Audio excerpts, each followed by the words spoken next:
that okay?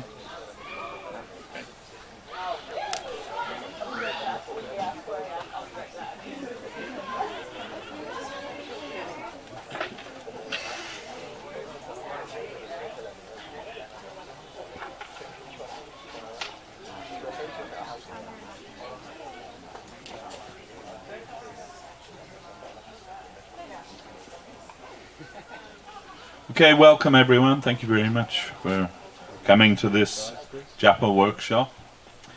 First of all, I'd like to congratulate all the new initiates, wish them well in their spiritual life.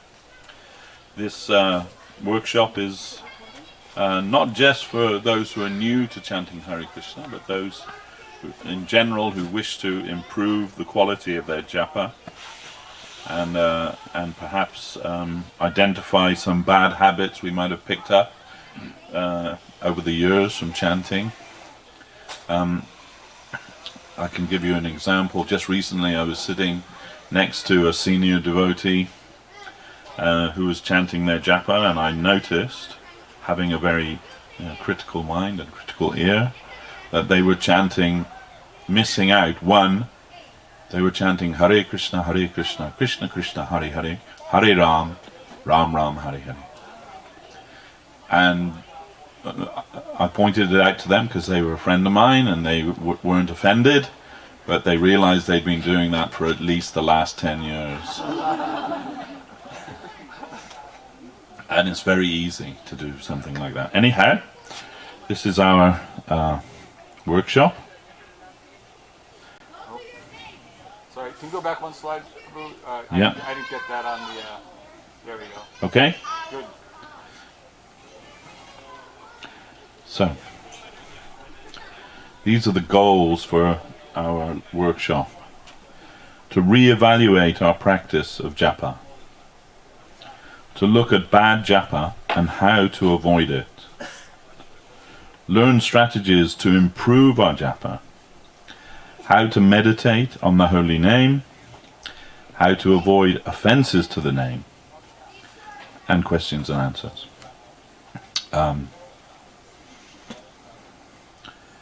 We need to do good japa. Guru Maharaj, he said, your japa is feeble.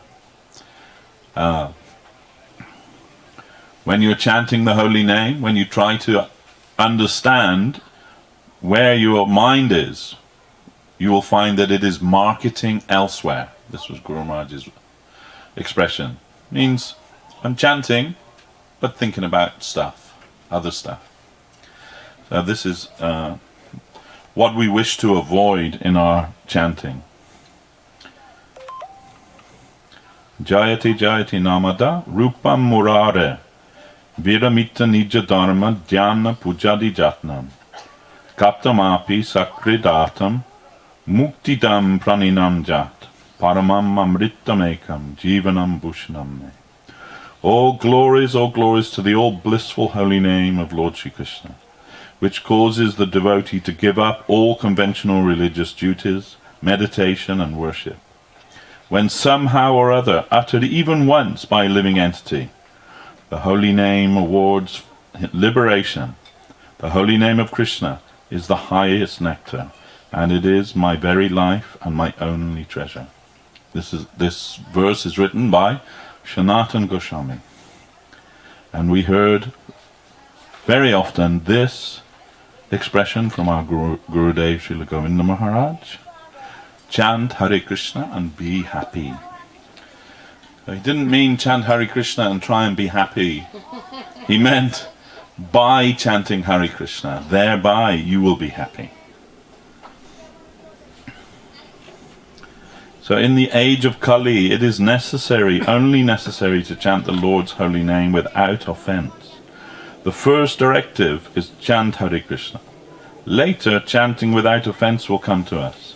If people think that chanting Hare Krishna is for their own benefit, then they will accept the process. But later, when they find that they are not getting the full result of chanting, and they think about why they're not getting the full result, they will search for the fault in their chanting. They will search through the 10 offenses of the holy name to find their fault, and then try to leave that offense. They will see they have to chant for Krishna's satisfaction, not for their own satisfaction. They will see through personal reflection that they are chanting for themselves, and then they will try to correct their fault and chant for Krishna's satisfaction. Still, no one should stop their chanting when they see there is some fault in it. Rather, they should continue to constantly remember the Lord and chant his name, and the Lord will reveal himself to us when he is pleased with our service mood, which we can express by chanting constantly. This is Srila Govinda Maharaj spoke this. So, first we're going to look at bad japa. Some examples and how to avoid that.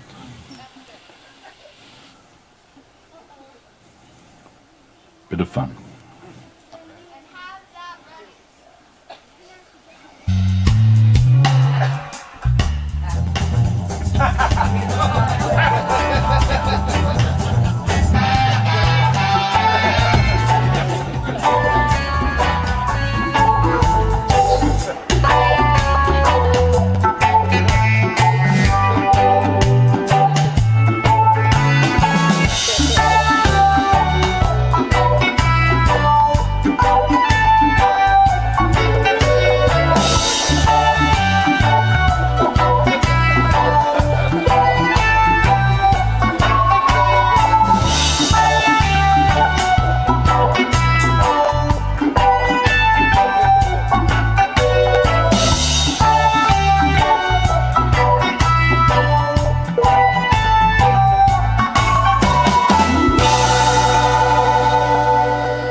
Okay.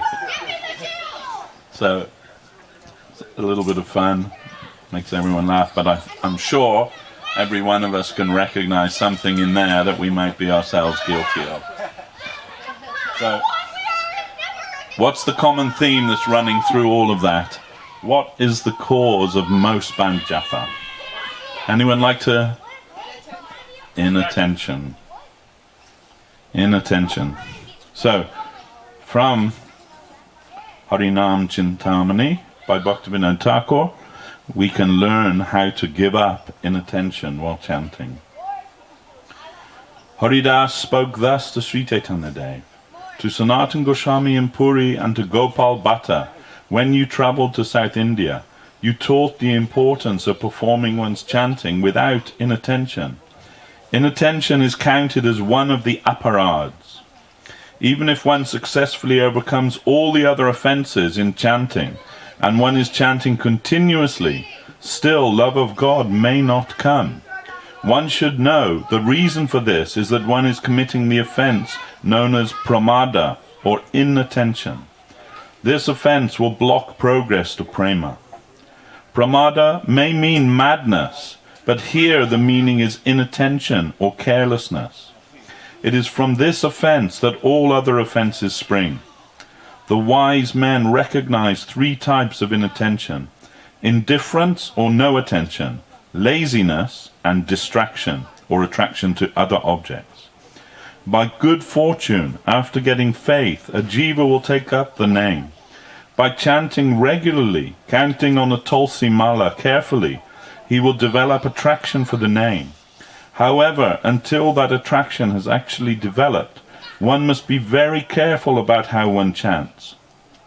Naturally, the common man, having attachment to material things, will be attracted to these things even while chanting. Though chanting japa daily, if his taste is elsewhere, he will show indifference to the name. His heart will not be absorbed in chanting the name, but in some material object. How can that benefit him? He may chant 64 rounds counting strictly on his japamala, but in his heart he has not received 1 drop of the taste of the name. This indifference or apathy towards the name is one type of inattention. In the heart of a materialist, it is unavoidable. If indifference or lack of attraction for the name is present, one should take association of Vaishnavas who are properly chanting in some place sheltered from the material influence. By chanting in that situation, his absorption in material things will be reduced. Being inspired by the conduct of the Vaishnavas, he will give up the fault. Gradually the heart will get attraction for the name and will be anxious for the nectar of the name. The advanced devotees have recommended that one live in a place where Krishna had his pastimes, near Tulasi, in the company of Vaishnavas, and gradually increase the period of chanting. Quickly the taste for material objects will go. Another remedy is to carefully chant in a room by oneself with the door locked, or concentrate on the name by covering the eyes, ears and nose with a cloth, or the like, to prevent stimuli from the exterior. Carefully chanting in this way, an attraction or taste for the name will develop and indifference will be suppressed. If one chants with a sluggish mind, or after chanting a little one has to stop before finishing his round, it is called laziness. From this, one's taste for the name cannot develop. The remedy for this is to take association of Vaishnavas who do not waste time in material activity, but constantly chant and remember the holy name. Being absorbed only in the name, one should follow in their footsteps. When one sees how the true Vaishnava or sadhu does not waste time in useless pursuits, he will develop a taste to do likewise. In his mind he'll think, very good. By this enthusiasm will come to the lazy mind, and he will overcome the offence of laziness or inertia. One will become determined to increase his chanting every day. By this eagerness in his rounds, and by the mercy of the devotees, the offence of inertia will quickly go away. One should be careful to eliminate the 3rd type of inattention, distraction. From distraction all types of inattention are born. This fault resides in the attraction for women, or men in the case of women, and wealth, attraction for material success or victory, desire for position, and the cheating propensity. If one has attraction in any of these categories, one will naturally be inattentive to the holy name. One should be careful to eliminate these fixations by following the proper Vaishnava behavior. On Ekadashis and appearance days, one should stop thinking of eating and all day and night chanting the association of devotees. In this way, one will joyfully engage in devotional activities, listening to scriptures of the Lord in association with the Lord's servants, in the Lord's Dham. Gradually, the bhakti portion of one's mind will increase, and the mind will rejoice in hearing topics about Krishna. The higher taste will come, and the lower taste will go. Upon hearing songs about Krishna from the mouths of the pure devotees, one's mind and ears will taste the real nectar. In this way, the desire for low material objects will disappear, and the heart will be constantly fixed and attracted to singing the name. By avoiding the offense of distraction, one will be able to partake in the nectar of name. One should thus never be inattentive to complete one's prescribed number of daily rounds. This should be noted day by day. When chanting these prescribed rounds, one should avoid the different types of inattentiveness. Giving up the desire to increase the number of rounds for show, one should attempt to first concentrate nicely on what one can manage. Therefore, the devotee starts by chanting with full concentration in a peaceful place for a short time. He will always be praying to the Lord that he will chant clear, attentive rounds with the mind fixed on Krishna. For on one's own, one cannot accomplish anything. Krishna's grace is necessary to cross the ocean of material existence. Being anxious in heart, one should beg for mercy, and because Krishna is merciful, he will help. Whoever does not try for that mercy is very unfortunate. Bhaktivinoda says, that person who has attained the ornament of the touchstone of the holy name will aspire for the 2 feet of Haridas Thakur. So there we are, very clear and good advice from Srila Bhaktivinoda Thakur. So now we can look at some. It's from Harinam Chintamani. So now we can look at some strategies to improve our japa. Dedicate time every day for your japa. This is really important if you want to chant good japa. You shouldn't just do it like when you can fit it in. It shouldn't be a chore that you have to do, you know, like, well, I have to chant my rounds, and wherever I can fit them in, however I can fit them in, I'll fit them in. Much better to put some time aside every day for that purpose. And early in the morning is the best time to do that, when the mind is clear and there's not so much distraction. Somebody asked Srila Madhusudan Maharaj recently, I want to chant 16 rounds every day, but how can I do that? That's like 2 hours of chanting. How can I do that in my day? And he said, just get up 2 hours earlier. So, we're very attached to sleeping, but we can leave sleep and use our time for chanting Harinam. Remove all distractions and other duties. This is also important. When you put that time aside, don't take your mobile phone with you. Don't have your computer on. Don't have anything that is going to distract you from this important time in your day. When I was just recently, I had a very important meeting with my boss at work. He's a new boss, and he's like meeting all the staff at the time. So this was kind of an important meeting. And I went into the meeting, and the first thing that happened, I'd been in there like 2 minutes, and my phone rang. And he said, like, you can take it, you can take it. But I just thought, like, what an idiot I am. You know, if I want to make a good impression, I should have stopped and switched off my phone before going in. So, but I related that to my chanting. That, you know, don't have your mobile phone on. Don't have it with you. Don't even have it in the room. And in fact, when you chant your japa, that period that you have for that, you should try and make sure that everything possible that can distract you should be absent from that.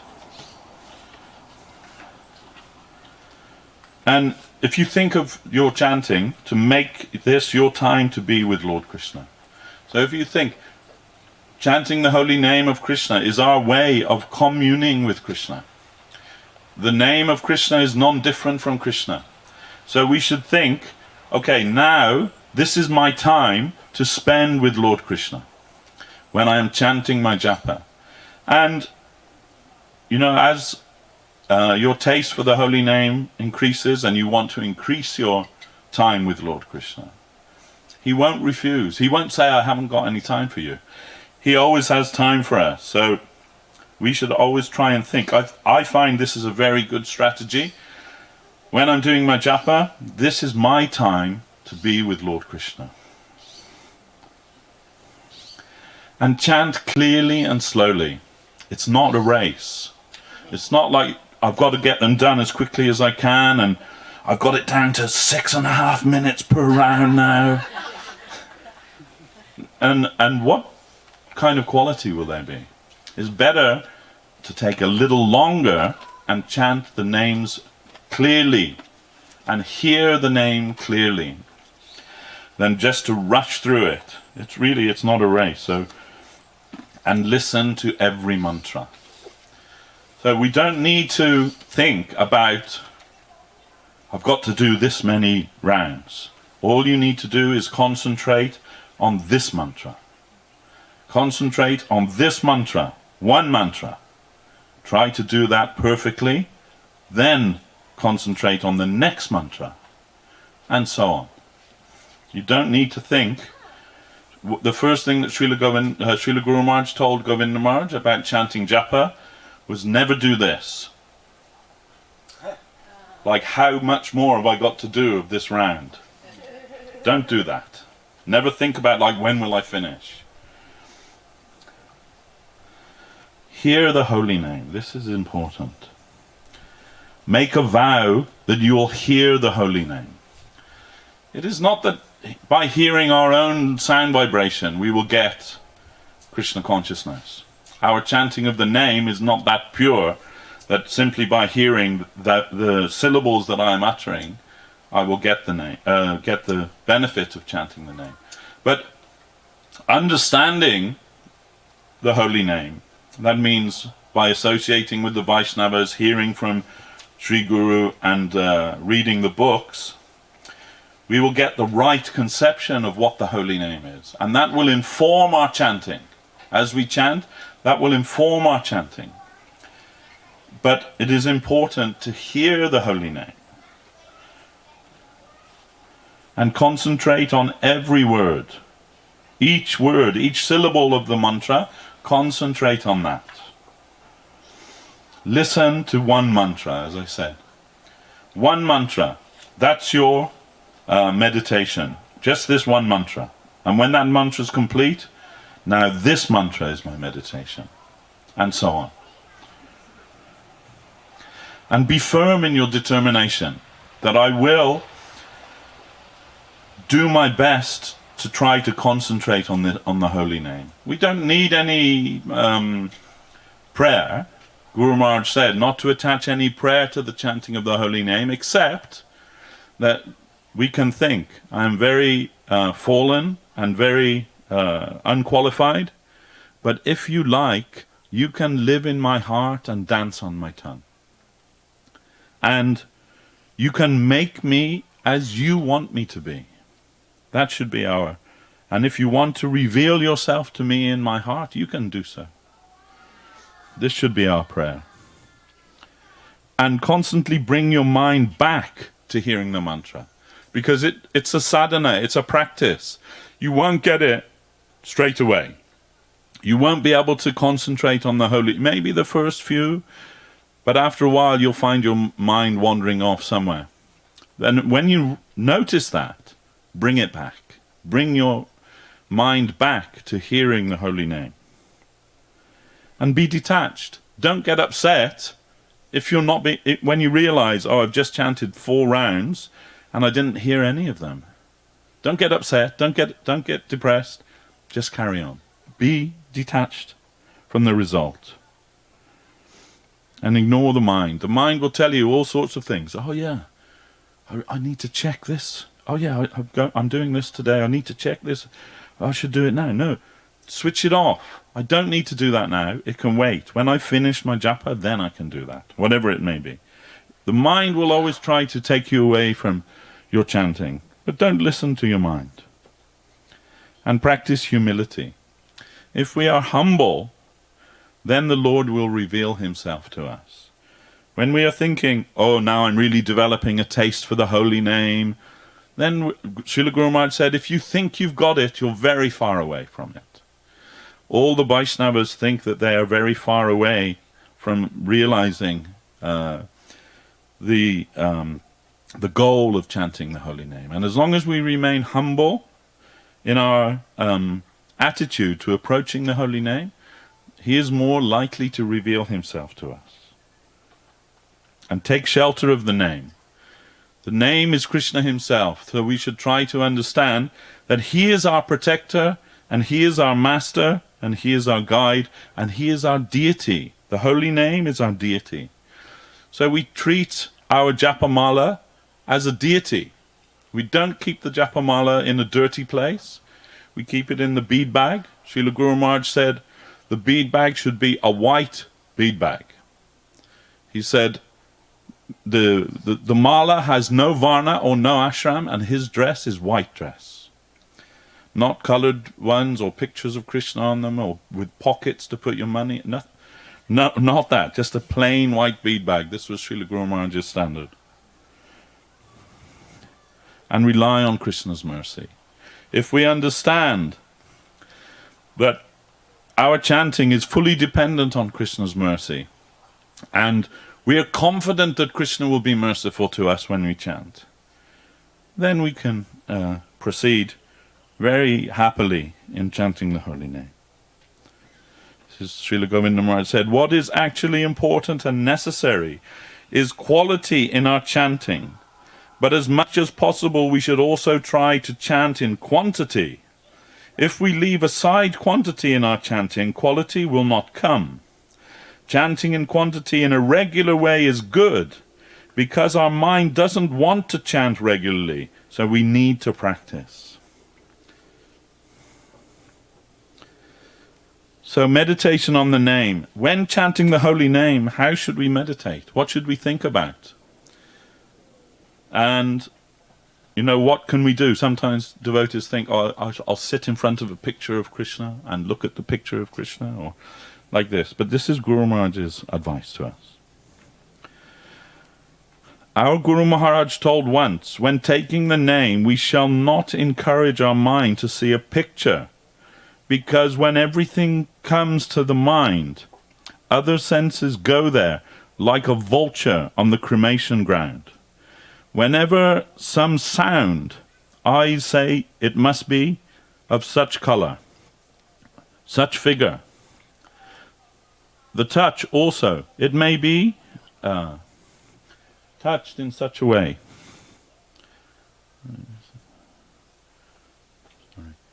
Like vultures, the other senses will run and fall on it with their own interpretation, but they should not be given any chance for doing that. The sound will produce its own root color and figure. And then the guna, the quality, not that like the quality that is found here, that is diametrically different. Such nam, mantra, rupa, rupasya, then guna, then lila, all these things, they will come down. That is of a different type. And this mundane experience won't be allowed to cover what will be expected to come down from the other world. So our prejudice, our sanskar, our mental tendency to place before us that I know anything, I know everything, oh, it is of this type, that mental tendency, prejudice will come out, and stand on our side. Oh, it is known to me to a certain extent. It must be like that. All these are hindrances that must not be allowed to do so. We shall try to understand the name I have got, what I have got from my Gurudev, that is different, original, revolutionary type of sound. I am to concentrate, to culture that only. And this will gradually assert itself in a particular gradation. Rupa, Guna, Lila, and I shall find my own soul is a unit in that system, shown by the name. And that is another world, not the world of our own experience and conception, or influence, or something like that.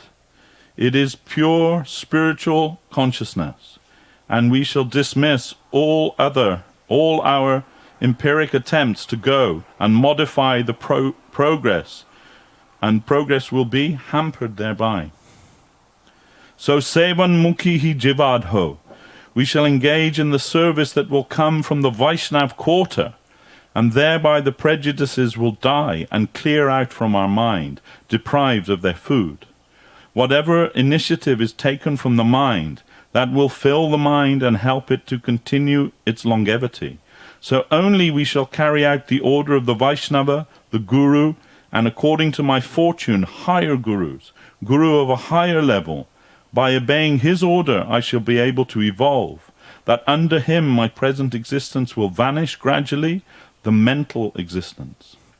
A new world will come before me, and I shall find that I have got my individual position there in my soul, and all the mental system with this body will evaporate, will vanish, and only my inner soul will remain, and I will find there the light that will come. The soul is there, and unity is there.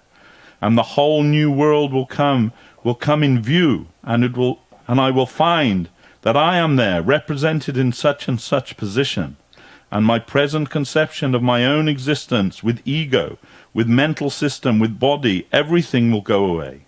Something like that. It's not in any book. This is from Guru Maharaj's talk. So, how to chant without offense. So the 10 defenses against the 10 offenses. So, little quiz for everyone. Gurudev, Srila Janardhan Maharaj told all the new initiates, read this book, learn the 10 offenses and avoid them. So, who can tell me what is the first offense in chanting the holy name?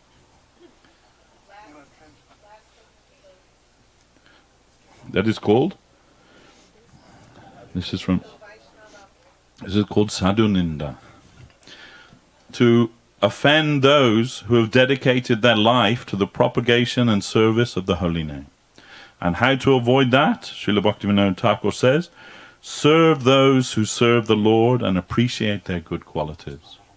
If you serve the Vaishnavas who are serving the Lord, and you appreciate their good qualities, you will not make offense to them. So this is the first defense to the first offense. Who knows the second offense? Go on.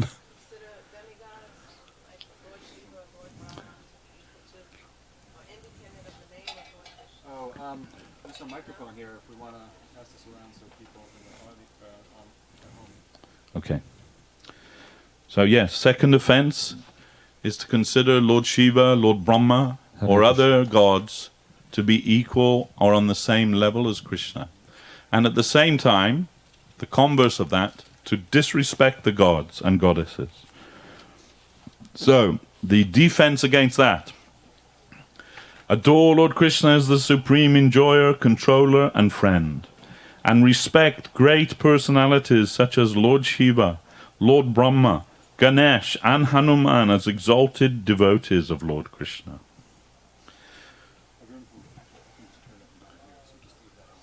Who's going to tell me the third offense? Yes, Krishna Sripad. Wait. Oh, okay. I think that's to consider the spiritual master to be an ordinary man. Yes. Guru Avijja. Guru Avagya, that's correct. to consider the spiritual master to be a mundane person, or to disobey his instruction. This is the third offense to the name, and Srila Bhaktivinoda Thakur gives this as the defense against that. Carry out the orders of the spiritual master with enthusiasm and attention to detail. And the fourth offense? Silence. Yes. The fourth offense is to consider that the scriptures, headed by Srimad Bhagavatam, that to blaspheme those scriptures, or to those that illuminate the lotus feet of the Lord, those scriptures that illuminate the lotus feet of the Lord, consider them to be mundane, or consider them to be, like not so important. So the defense against that: honor and study the scriptures as the instructions of the Supreme Lord. And the fifth offense. The fourth offense is called Shuji Shastra Nindanam? It is, yes. The fifth offense, who can say?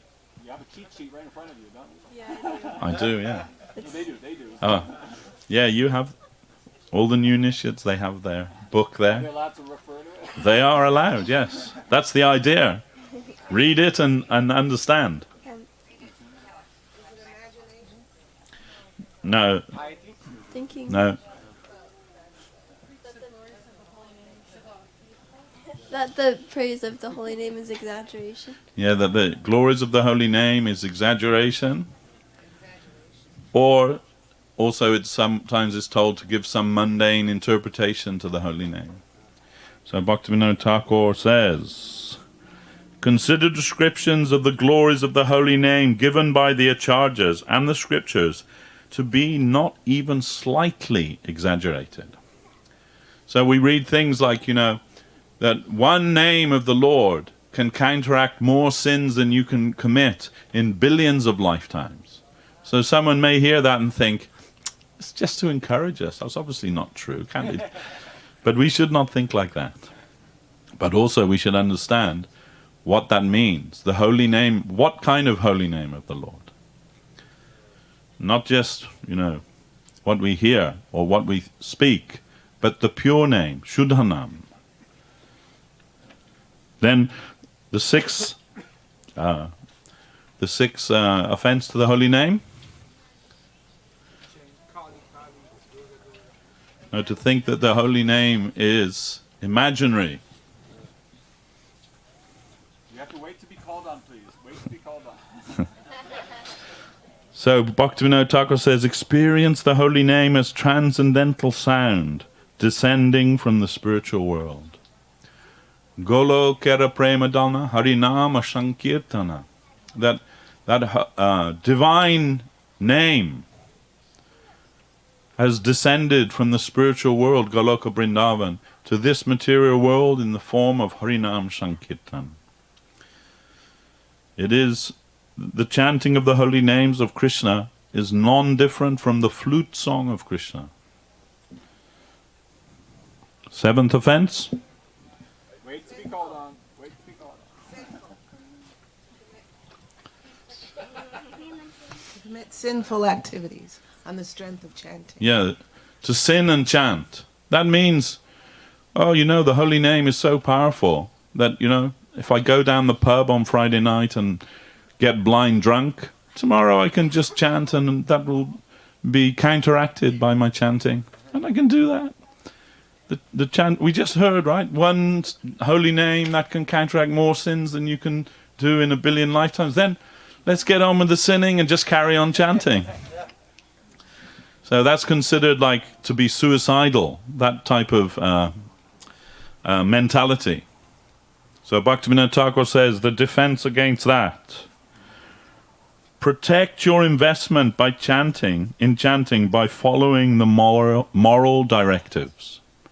That's why when Srila Janardhan Maharaj was giving initiation this morning, sometimes in a few cases he said, you must follow these 4 directives. No meat eating, no gambling, no intoxication, and no illicit sex. So that is given in the scripture. They are the places of Kali. And also actually there is a 5th regulation, and that is called Jata Rupam. Jata Rupam means amassing money. To have more money than you need is considered to be against the regulations of the scripture. We are convinced by the material world, by our society, by the politicians, by our teachers, by our families, by everyone, that the goal of life is to become prosperous and independent. So if you have wealth and independence, you can live a happy life. But this is actually Maya.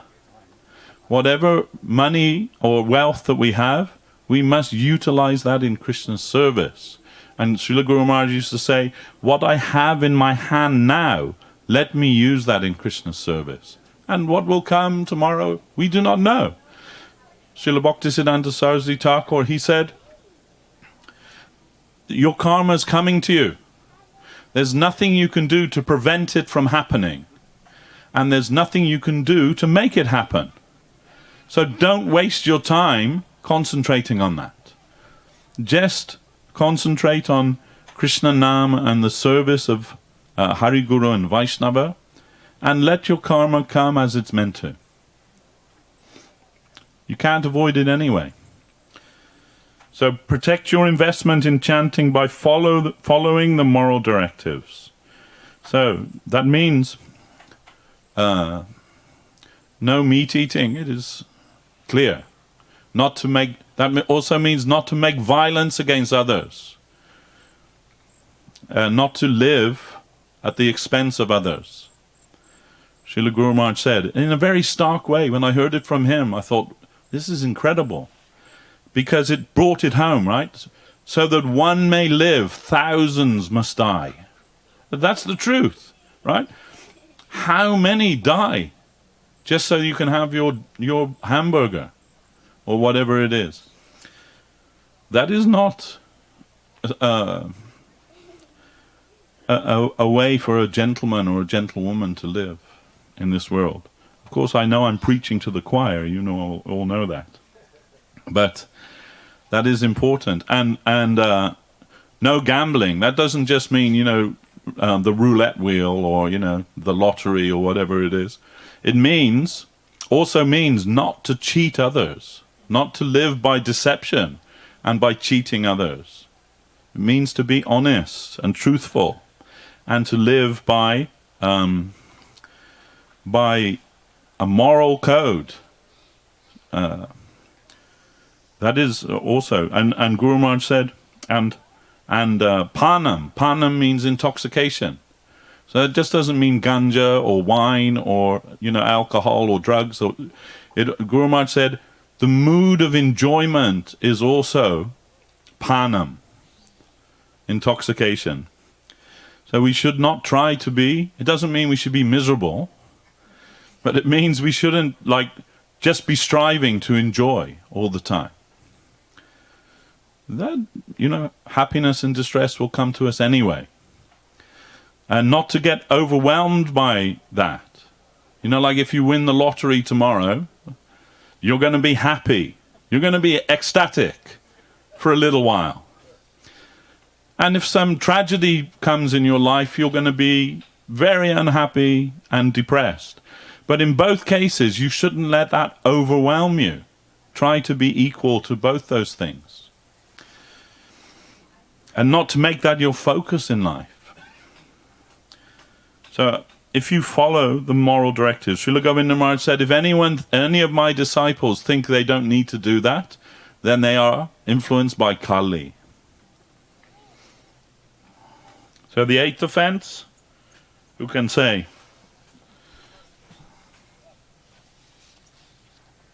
Anyone? No, sorry, hold on, 1 sec. Sorry, I'm sleeping. One more time. To consider the name to be auspicious ritualistic activity? Yeah. So to think that the chanting of the holy name is like any other type of, fire yagya or sacrifice to the gods, or the same as giving money in charity or supporting some mundane cause in this world, to think that the holy name is on a level with that, that it's equal to mundane piety. In Sanskrit, the Hindu people, they all know punya karma. It is not punya karma. So we don't care for that, because good and bad is just a relative conception in this material world. It may be good for you, but it may be bad for me. So, and vice versa. Something that's good for me may be bad for you. In fact, it must be. Everything good in this world must be bad for somebody else. So they say the best we can do, is the greatest good for the greatest number. But that also means then some minority has to suffer for that. So that is not what Krishna consciousness is about. And that's nothing to do with the chanting of the holy name of the Lord. It is nothing to do with mundane piety or mundane sin. It is always fully transcendental. So Bhaktivinoda Thakur says that defense against that offense transcend feelings of duty and obligation and act for Krishna's pleasure. This should be our objective. When we chant the holy name of Krishna, we are doing that for Krishna's pleasure. Not just for our own benefit, but for his pleasure. We are for him. This we should always meditate on, this idea while practicing our japa, that I am for you. Then you make me as you want me to be. And the ninth offense. Yes. One more time. Preaching to those that have no faith. Sorry, from the top. Preaching to those that have no faith, those that don't want to hear about it, but you want to do it anyways because you think, oh, now I'm going to make this person believe. Yeah. Oh, yeah, I can give them the holy name. Oh, yeah, I'm so... like with this kind of mood and really insisting that the person shall hear and shall know about this, and they don't want to, that is an offense. This is correct. And Krishna says in the Gita, don't disturb the mind of the ignorant. So we shall try to avoid that. But sometimes the devotees, they risk doing that. Because maybe you disturb the mind of 99 ignorant people, but one person amongst them may think, oh yes, this is what I've been looking for. And taking that risk just for that. The devotees, they are more merciful than Krishna even. Anyhow, Bhaktivinoda Thakur, his advice to defend us against this offense: discuss the glories of the holy name with servants of the Lord who relish them. So if we discuss the glories of the holy name with the devotees, we'll get more light. We will get more inspiration for chanting the holy name of the Lord. And the 10th offense, this is the most difficult of all the offenses. Okay. Dibishakti is telling all of them. We know you know, Didi, we know. The 10th offense is to not have complete faith in the holy name, even after we know how awesome it is. Actually, and to hold on to our material attachments to that. In a nutshell, that's correct. And sometimes it's said, like after hearing so many things, to not have love for Krishna, for Krishna's holy name. I asked Srila Govinda Maharaj once, we're all offenders in this category then, aren't we? Then Srila Gurudev said, actually the meaning is this, Prabhu, that the holy name wants to take us somewhere, wants us to go in a particular direction. And the offense is, when the name comes to grace us, to take us in a particular direction, we oppose it. No, I don't want that. I have my own idea. I want to go this way. But the holy name wants to take us this way. So we have to be open to that. That is important for us. And that means we need to be submissive to the holy name and try to tune ourselves with where the holy name wants us to go. And if you're not clear, discuss this with the Vaishnavas, because they know where the holy name wants you to go. But Bhaktivinoda Thakur's defense against this offense: chant attentively, because this is also, the 10th offense is pramada, to be inattentive when chanting the name. This is the same thing, right? The name wants you. You're indifferent to him. Chant attentively, absorbing your heart and mind in the holy name, and becoming steadily more detached from materialism. So, you can't chant the holy name if you're hanging on to your material conception. Srila Govinda Maharaj told us this story about the two sadhus. They're walking on the banks of the river. It's very bitter winter. And they saw floating down the river a blanket floating down the river. So one of them said, if I get that blanket, I won't be cold tonight. So he dives into the river, swims across, and he grabs the blanket. But it isn't a blanket, it's a bear. And the bear grabs him. And meanwhile, his friend on the bank of the river says, "Come on, just leave it, just leave it." And he said, "I want to leave it, but it won't leave me." So this is how it is in spiritual life, right? When we want to leave our material conditioning, but it doesn't want to leave us. It's hanging on to us, holding us there. So we have to be a little determined. And if we chant attentively the holy name, then gradually our attachment for the material will disappear. Okay, now, service of the divine sound.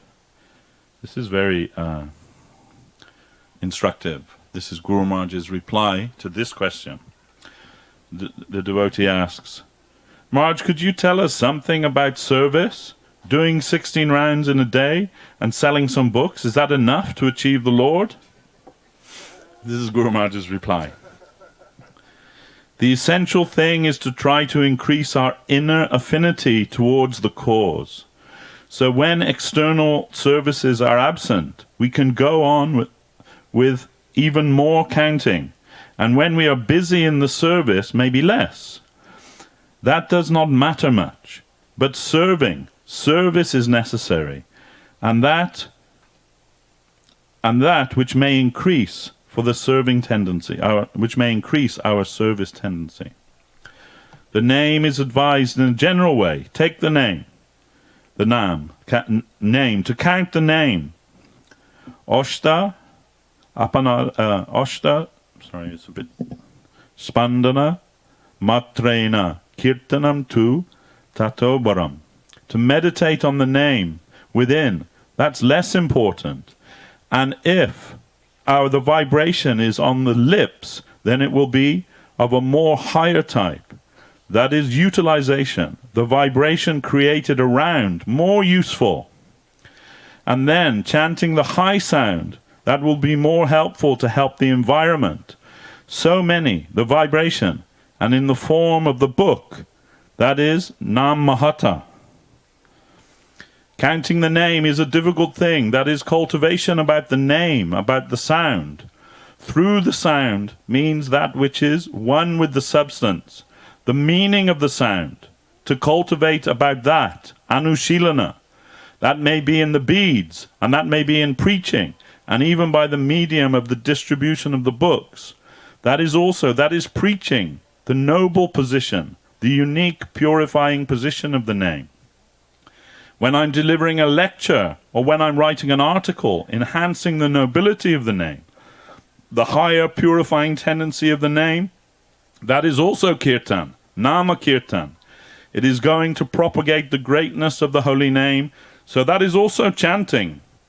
Through the purpose, the real object is to be marked, and where I am engaged. If I am very busy in other services of the name, the counting may be reduced to a lower position. that it won't be of any bad effect thereby. Anyhow, to engage in Nam Kirtan, taking the name, to keep me engaged with the divine sound. Through divine sound we can easily enter into the domain of the transcendental realm, passing knowledge, then worship, love, etc. So for a beginner, that sort of rule that you must take, you are engaged in the worldly affairs, you must take at least so many rounds, you must take at least for this. But when one is fully engaged in the purpose of the truth, to spread the greatness and the purpose of the name, the scripture, only this formal counting may not have any great importance in his life.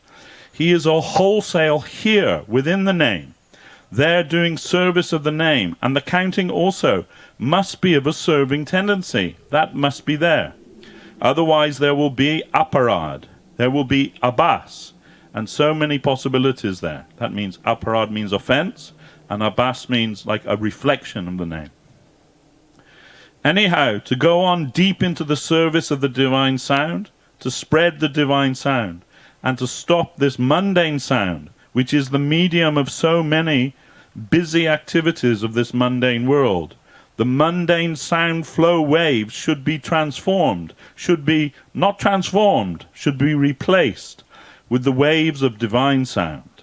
They are full of mundane sound, but divine sound must take place, throwing off the mundane sound, and the benefit will get everywhere where there is animation and with a little faith.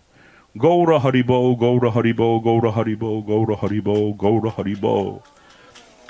Only that counting and that bead and that particular sound that my tongue produces, it is not limited there. It holds within it the whole transcendental world we may see. It will give us connection with that. The medium sound, we shall try to go in, to enter into the domain. Rupa, Guna, Lila, so many. I'm not clear sufficiently. The devotee says, the only problem is this, you see, I'm not that much qualified to read the scripture or Sanskrit words, you know. So I think maybe this chanting is more important for an illiterate man like me. Guru Maharaj replies, and gradually it must have life. A living counting will take us closer to the substance, not only the external sound in the cover, the substance within, the name, Nam, Rupa, Guna, Lila, within the sound. And we must be acquainted with, introduced with all the full name. And it says, we are not to increase the quantity, but to increase quality. Guru Maharaj, quality. Then the devotee says, and if at the same time, quantity and quality we can please, that is all well and good, isn't it? Guru Maharaj, no.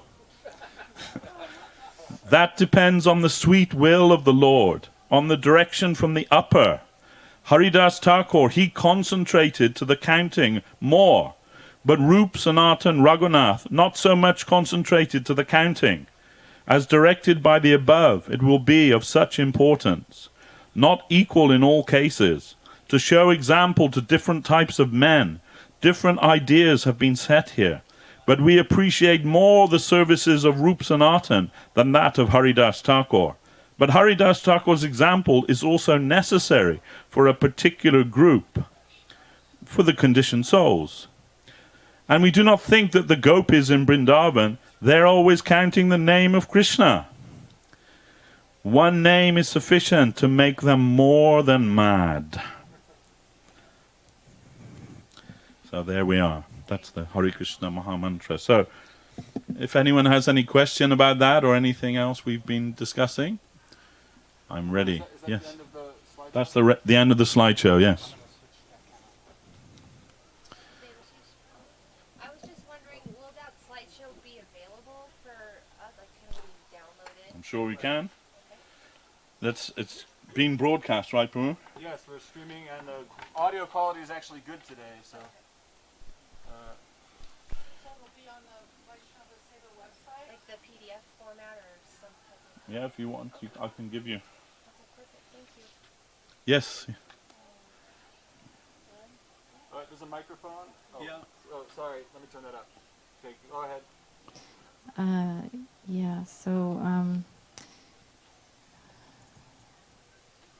I was had a question about number 9.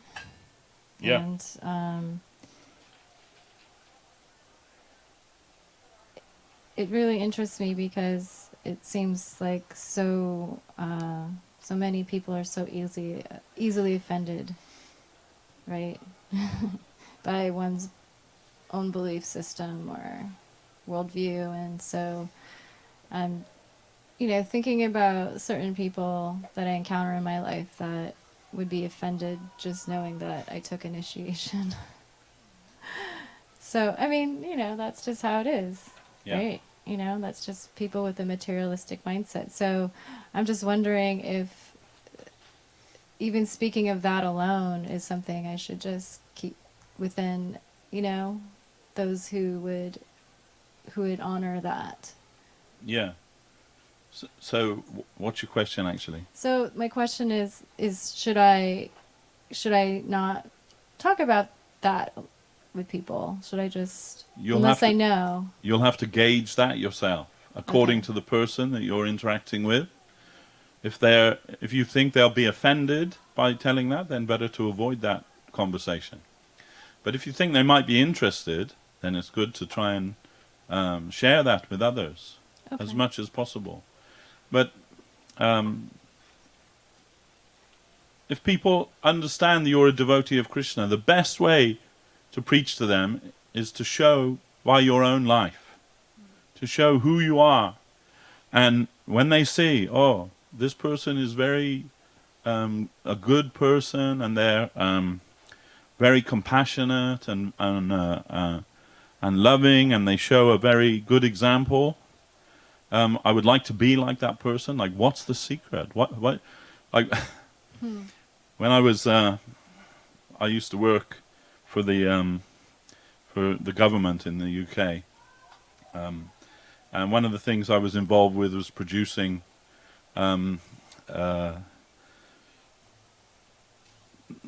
information films for the government, and there was an Indian girl that I worked with her for about 5 years.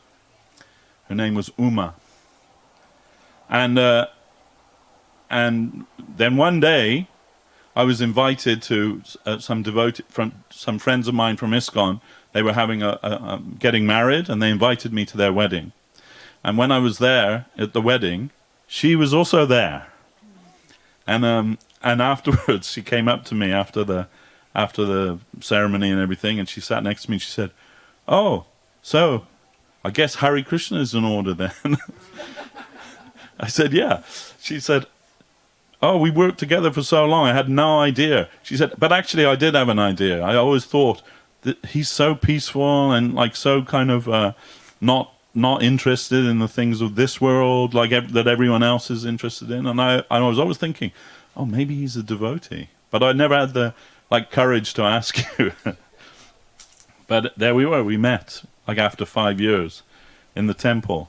So people notice, people notice that the devotees, they're different to other people. They have some inner strength and some inner conviction that sets them apart from the other people in this world. So the best type of preaching is to be the best devotee that you can be. Then people will see that, and if they appreciate that, they'll want to know more. But if you know that people will be offended by your religion, keep it to yourself, no problem. No, I have another question. Okay. It's related to this question, Yeah. because it has to do again with the ninth offense.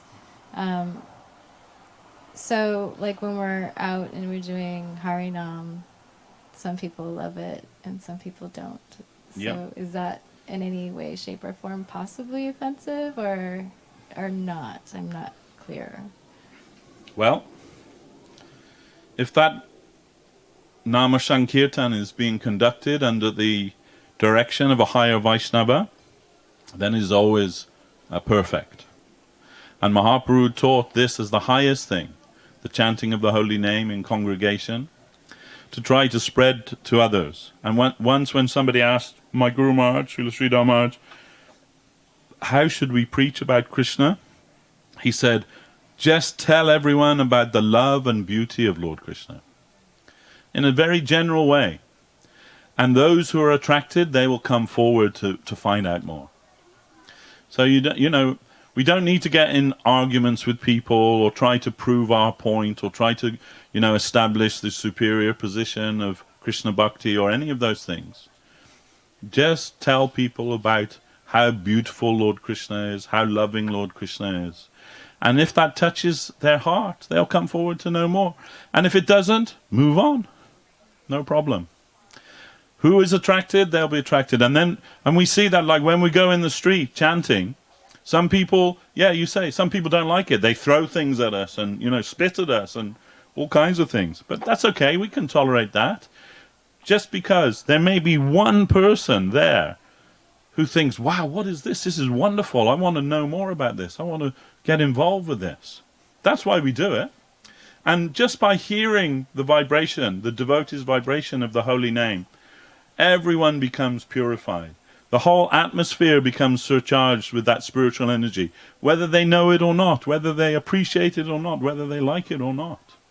That's why we do that. People sometimes are laughing at you or making fun of you or something, and then they start actually joining in and getting happy.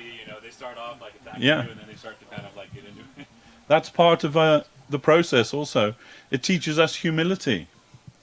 Why are we going down the road parading like that and people are laughing at us? And, why would we do that?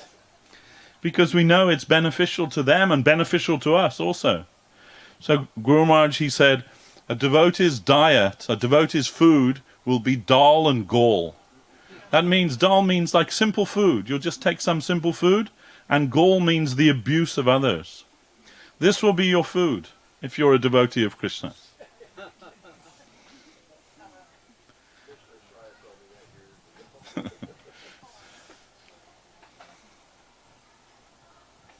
I just have one practical thing. Yeah. Everybody, please write your name in your bead bag.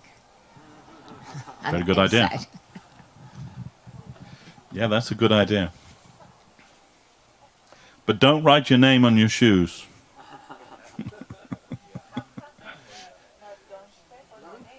Because it's the holy name. Your name is a holy name. Then you won't put your feet on the holy name.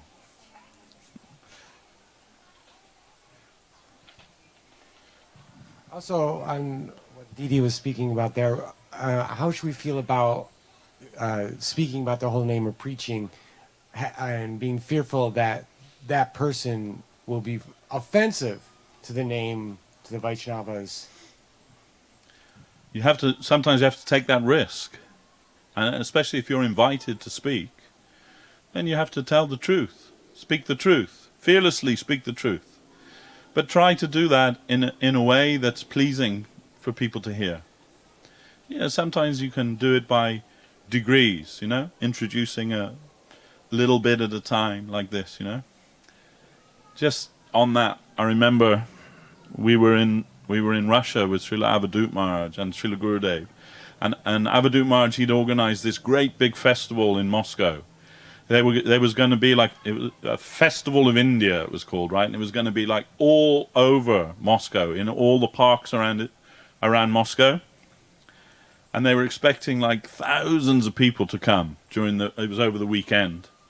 So just more or less at the last minute, the Russian Orthodox Church, they put in an objection. Why they're being allowed to do this? They objected to it. So Avadut Maharaj was called to the government office. And they said, we've got this objection from the Russian Orthodox Church. We're not going to allow you to go ahead with the festival. Avadut Maharaj is clever. He'd already invited, right, the consul of Russia, the Russian ambassador, basically, of India, the Indian ambassador to Russia. So he's like one of the VIP guests that's been invited. So he said, yeah, no problem, we'll stop it, but you're going to have to explain to the Indian ambassador why you're closing down the Festival of India. If you want an international incident, it's up to you, that's okay. So then they thought twice, maybe it's not such a good idea. So they agreed a compromise. They scaled it down. The largest park in Moscow that was going to be the only venue, and all the other parks, they weren't allowed to do it there. So Avadut Maharaj came back to Srila Govinda Maharaj, and he's all crestfallen and disappointed, and he said, I'm sorry, Maharaj, there's probably only going to be like 20,000 people coming now, you know. But anyway, they put like so many conditions on what was allowed, what wasn't allowed, and, you know, all these things. Then Avadut Maharaj said, Maharaj, of course, we want to Srila Govinda Maharaj, Maharaj, we want you to speak, but do you think you can speak without mentioning Krishna? So Govinda Maharaj said, yeah, no problem, I can do, you know. Then the whole thing was going on. They had dancing, they had drama, they had martial arts, they had this thing, that thing. And then finally, Govinda Maharaj was invited to come and speak, you know. And he went up and he said, oh, now, you know, yoga, it's so popular, and many things that are coming from India, and we've seen so many nice things. And he said, but we cannot think about India or Indian culture or Indian philosophy without thinking about Lord Krishna.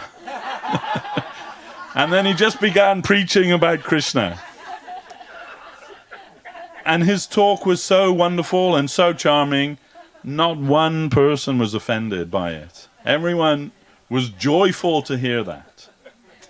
So, you know, we shouldn't be like that worried about offending people, you know. It's like the political correctness that we have nowadays. You're not allowed to offend anyone. Oh, you can't have Christmas because it might offend the Muslims, or you can't have, you know, it's all nonsense, you know. They did that in the UK, right? In Manchester, because there's a big Muslim population there. We can't have Christmas, right?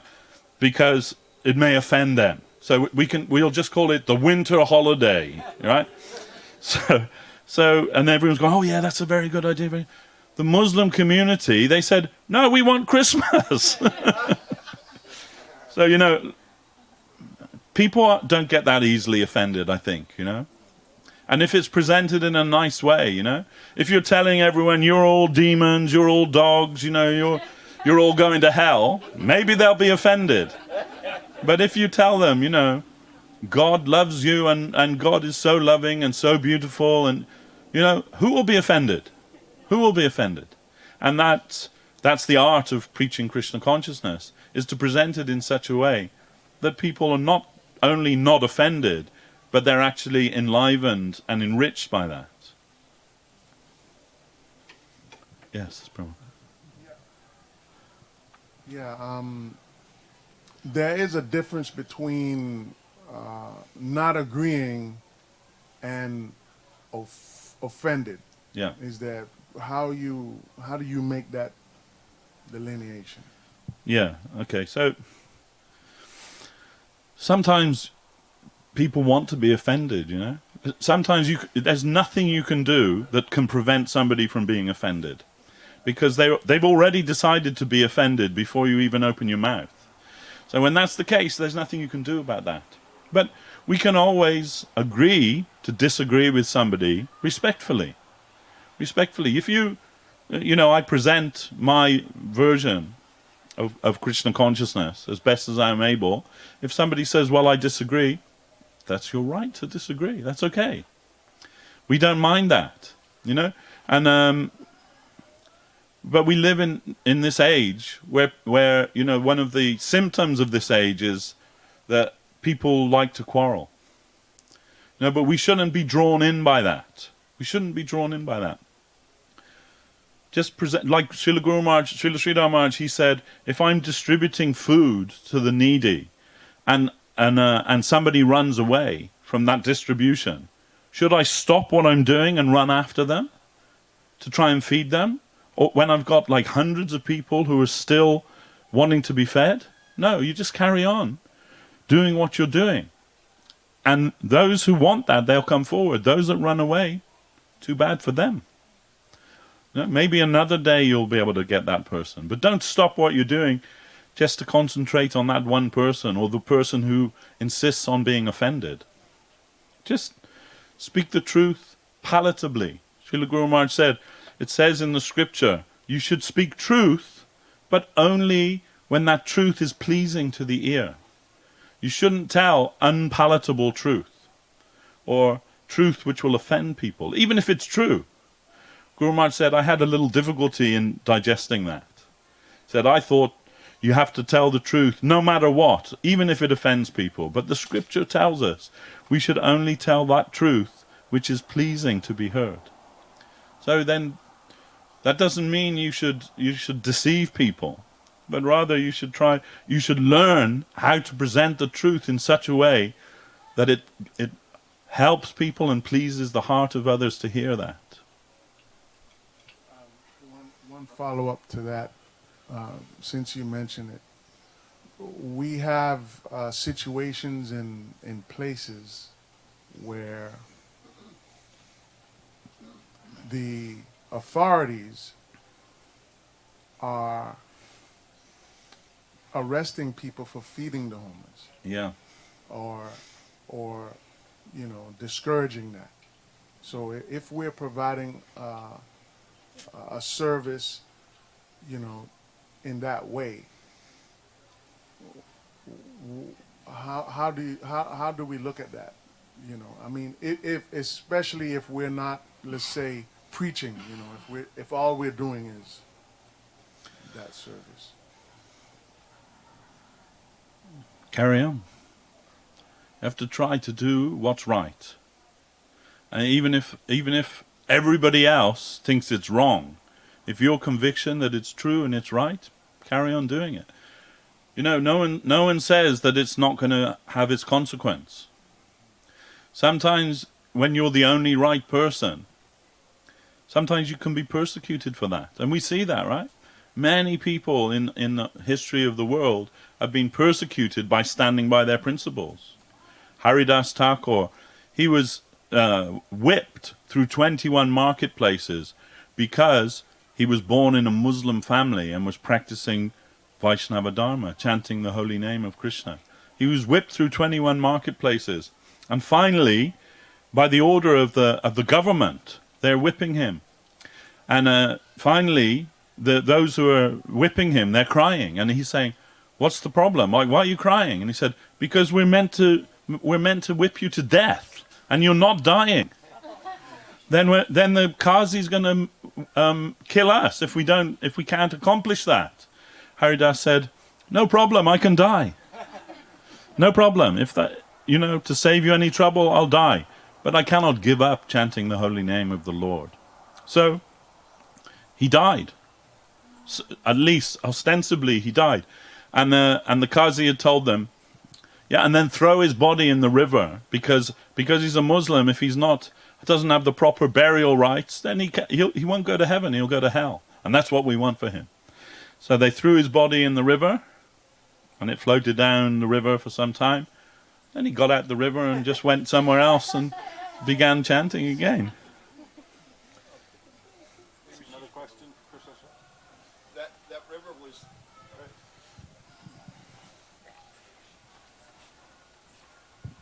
That river, of course, was the Ganges, the Ganga River, though, wasn't it?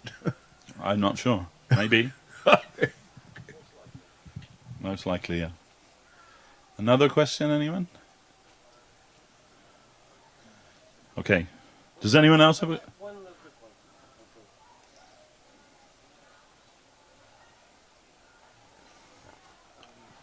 I'm not sure if you mentioned or not, but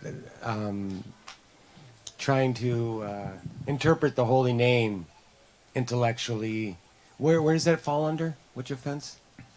That is the fifth offense. Fifth offense.